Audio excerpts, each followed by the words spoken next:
Така, сега забележете. Така. Това са мравки. Това е път на мравки.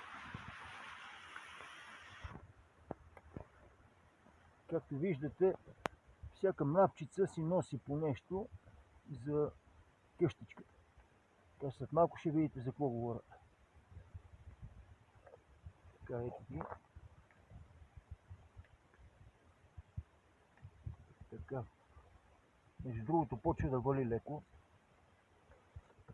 И тия мравчици, това им е пътя, отиват натам.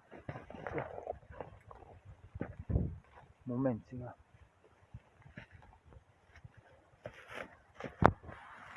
Ето го пак тук. Това е под една малка хвойна.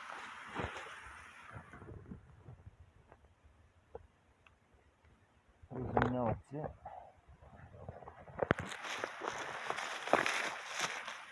Ето го пак пътя. Така, и сега ще ви покажа къде отиват тия мравчици.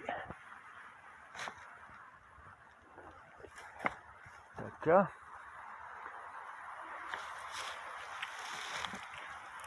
Ето го мравунялото. И погледнете сега колко е огромно. Ето. Това е мравуняло на мравки. Огромно, огромно мравуняло. Ето сега.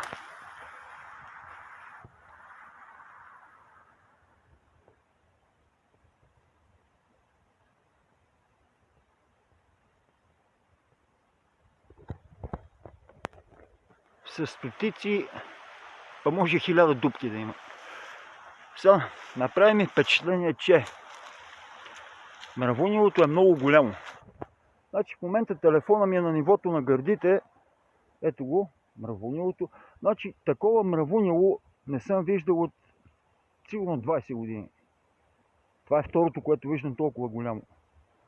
Значи сигурно около 1,50 м е мравунялото.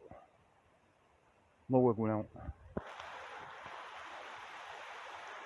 Затова ме впечатли размерите на мравунялото и го снимам. Ето това е дърво, едно дръвче.